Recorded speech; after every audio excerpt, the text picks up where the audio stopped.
Hello, Craig Smith from the Home Education Foundation in Palmerston North, New Zealand. We're talking about how we as parents can truly educate our children at home. We don't have to send them to some institution out there where they're going to be raised by strangers and by a peer group of age-segregated children who are going to defile them and teach them all the bad attitudes, finger signs, and bad words we don't want them to know. No, we can educate our children at home, no problem. Now, if you listen to me talk or read anything I've written, it won't be long before you'll pick up the name R.J. Rushdoony. I refer to Dr. Rushdoony a lot because this man had a terrific influence in my life. I don't know when I first started reading his material, but it was just revolutionary when it happened, because he would take the Bible seriously and applied it to every area of life, and suddenly the Bible became incredibly relevant, easy to understand, and I understood that it had the authority to govern every area of life. So you need to read Rushdoony. First of all, he's from California like I am. He grew up in Kingsburg, California, just a few miles south of where I grew up. It's in the Central Valley of California near Fresno, and he tells lots of stories about poor dirt farmers. Well, that's what I grew up on, a poor dirt farm. So I can smell the grapevines and the nectarine orchards when I read his writings, because I know he's talking the same language. And he's Armenian. He's from a line of 800 years of unbroken father-to-son priests within the Armenian Apostolic Church. And so he has a terrific amount of heritage behind him. And Fresno had a terrifically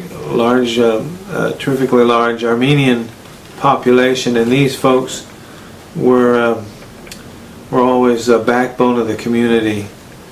And we loved their culture and the food and everything about them, and there was a lot of fun. and of course, Armenia was, I think, one of the first kingdoms to, as a kingdom, embrace Christianity right from the word go. Armenia was located toward the eastern end of what is today Turkey, and it's today it's in a fairly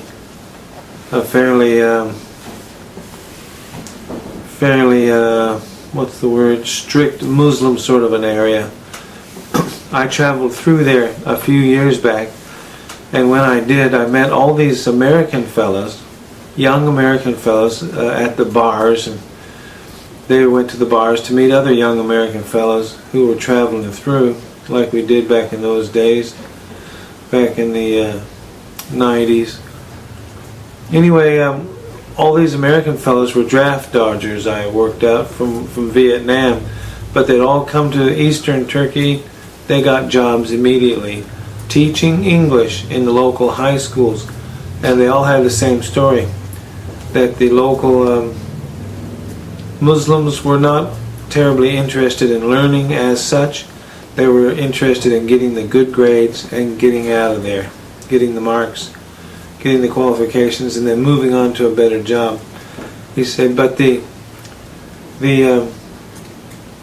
Armenians, they said, were more interested in learning for learning's sake. And they mentioned, these American draft dodgers mentioned, that these Armenians, being Christians, they thought that played a big difference in their whole attitude toward life. They were impressed with the Armenians because they were Christian, and so they could identify with them a little bit better than they could identify with the Muslim. And they stood up for principle, and they liked to learn for the benefit of the learning itself, and where it could help them, and how they could use that to help others. And so this was always very encouraging.